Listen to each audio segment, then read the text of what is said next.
अद्वय आदि नगरी काशी, वही काशी जो स्वयं भगवान शिव के त्रिशूल पर विद्यमान है। सृष्टि के प्रारंभ में महादेव ने जब पृथ्वी पर अपनी दृष्टि डाली तो उन्हें एक भाग चमकता हुआ प्रतीत हुआ।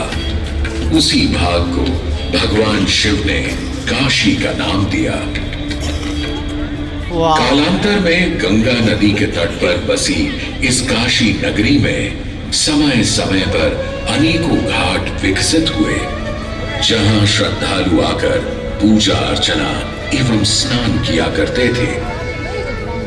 माना तो यह भी जाता है कि यह नगरी एक बहुत सुंदर वन से ढकी हुई थी, जहां पीपल, आम, बरगद, शीशम आदि के वृक्ष हुआ करते थे, जिनकी छाया में बैठ ऋषि मुनि, साधु संत आनंद से तपस्या किया करते थे। इसलिए इस जगह का उल्लेख आनंद वन के नाम से भी किया गया है। जितनी पुरानी काशी नगरी है, उतना ही पुराना यहाँ का काशी विश्वनाथ मंदिर भी है।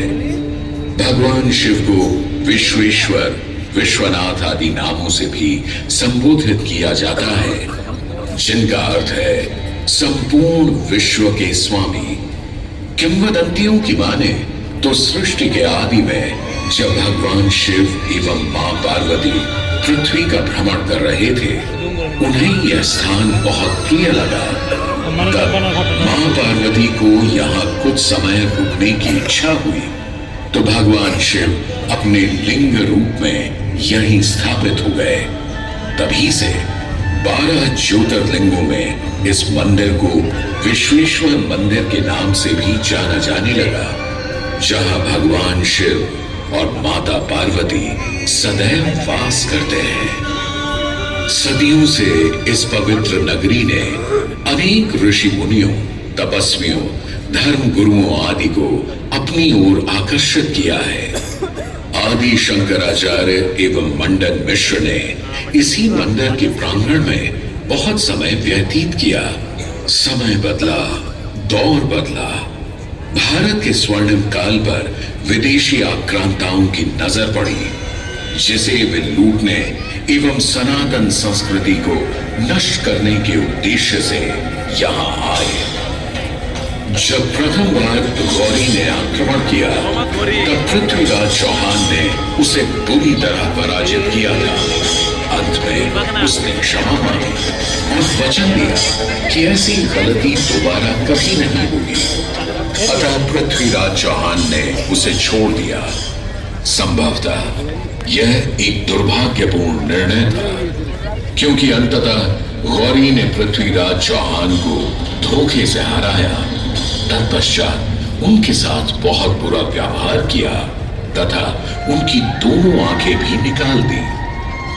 पृथ्वीराज की मृत्यु के उपरांत हिंदुओं का मनोबल कमजोर पड़ गया, जिसके परिणाम स्वरूप आतताइयों ने अन्य मंदिरों के साथ साथ विश्वनाथ मंदिर को भी क्षति पहुंचाई। यह ऐसा काला दौर था जिसके स्मरण करने मात्र से आंखें नम पड़ जाती हैं। परंतु समय सदा एक सा नहीं रहता और दुख के ये बादल भी सुख में बदलने वाले थे। एक धार्मिक सम्मेलन में राजा टोडरमल की भेंट नारायण भट्ट से हुई। नारायण भट्ट एक बहुत धनी व्यक्ति थे।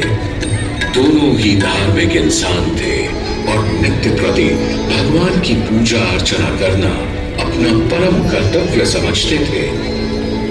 दोनों ने काशी विश्वनाथ के इस पावन मंदिर का जीर्णोद्धार करवाया और वीरान पड़े खंडहरों में एक नई जान डाल दी।